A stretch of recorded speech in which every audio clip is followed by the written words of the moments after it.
At Spencer, Bill and Wyatt argued, and Bill maintained that Liam belonged with Hope. Wyatt countered that even if that was true, Bill didn't have the right to tear Liam and Steffi apart with a lie. I believed it so much, Wyatt said. He insisted that Steffi wanted nothing to do with Bill. She is in love with Liam, Wyatt shouted. Bill countered that Wyatt needed to trust him. It's the best outcome for everyone concerned, Bill said. Wyatt questioned if it was best for Bill's granddaughter or for Steffi. My goal is always the best interest of my family, even in this circumstance, Bill said. He reminded Wyatt that Hope and Liam would have been married years earlier if Bill hadn't interfered at the time. He added that he, Steffi, Liam, and Hope had all wound up with the wrong partners. Let them have the life they've always wanted, Bill said of Hope and Liam. Wyatt said that Bill should have let things happen on their own. Bill disagreed. He said that Steffi and Liam were a disaster waiting to happen. I saw Steffi first, and when things get tough, who does she turn to? Bill asked. He said Hope was the calm Liam needed, and Steffi was the storm. Wyatt insisted that it was wrong to lie to Liam and not give him all the facts. Bill made a case for logic. He reminded Wyatt that on some level, Wyatt knew he was right about Hope and Liam. Bill added that Wyatt was reasonable like Bill. He understood business and was more like Bill than Liam could ever be. He called Wyatt a true Spencer man. He doesn't cut it, he's not you, Bill said of Liam. Bill told Wyatt that he felt it was time to tell Wyatt he was his favorite son. I didn't want you to get cocky, Bill explained. Bill added that he and Wyatt were similar in deal-making, mindset, and hustle. He called Wyatt a true Spencer. I am proud to call you my son, Bill said. Wyatt looked disillusioned. Bill said he and Wyatt were ruthless to succeed, while Liam was a sweet, wonderful guy, but Bill said he was soft. And that's why he needs a woman like Hope, sweet and innocent and trustworthy, Bill said. Wyatt shook his head, but Bill continued to make his case. He insisted that Steffi would hurt Liam again. Steffi and I will not be able to stay away from each other, he said.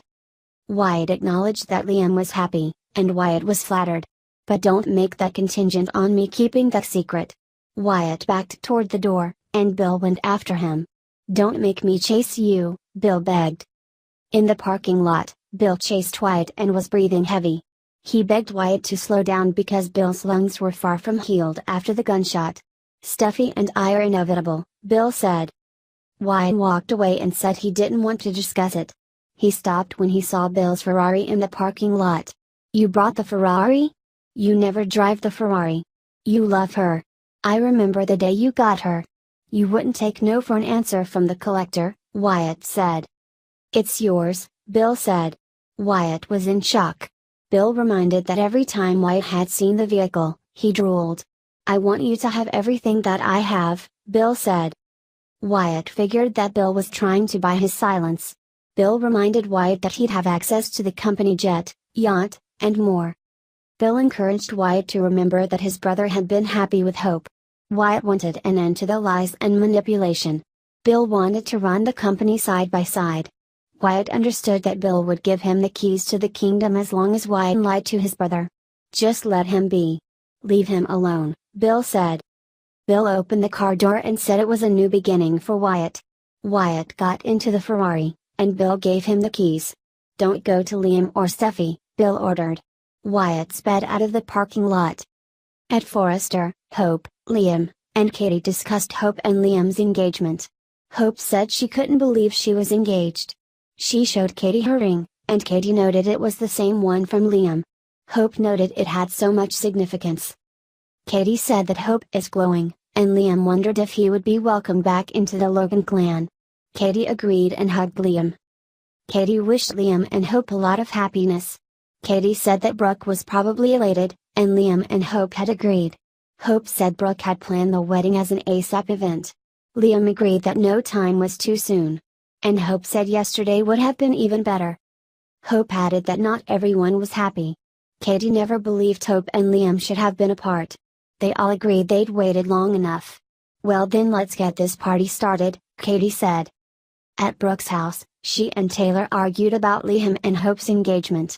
Taylor couldn't believe that Brooke encouraged Hope to marry Liam so quickly because it was clearly a rebound for Liam. Taylor believed Liam could change his mind again. "Stop fast-tracking this wedding," Taylor suggested. Brooke warned Taylor not to blame Hope for what had happened. "My daughter is not the homewrecker here," Brooke said. She added that Steffi had slept with her father-in-law and she called it disgusting. Taylor looked doubtful. "This has nothing to do with me or my past," Brooke said. She claimed Liam and Hope had been robbed of happiness and Steffi had tricked Liam into marrying her the first time. Taylor said Brooke was being melodramatic. Taylor wanted Brooke to acknowledge she wasn't confident that Liam would go through with the wedding. Brooke said she was confident but she didn't trust Steffi, who would use the baby to get Liam back. Taylor said she'd wanted to have a rational and reasonable conversation. Brooke opened the door for Taylor to exit. Brooke advised Taylor to remember that the baby would have a loving extended family. She encouraged Taylor to be a supportive mother and help Steffi to accept the inevitable. "Nothing or no one is going to stop that wedding," she said. Taylor left and shook her head. Brooke slammed the door behind her. At the Cliff House, Steffi recalled happy times with Liam. Taylor entered and said that Brooke wouldn't consider waiting until the baby was born to plan Hope's wedding. Steffi lamented that she felt like she was losing her mind. Steffi said that one horrible night had cost her everything. "I'm living in this house carrying a child alone," Steffi said. Taylor said she understood but she heard strength in her daughter. She encouraged Steffi not to give up on her marriage.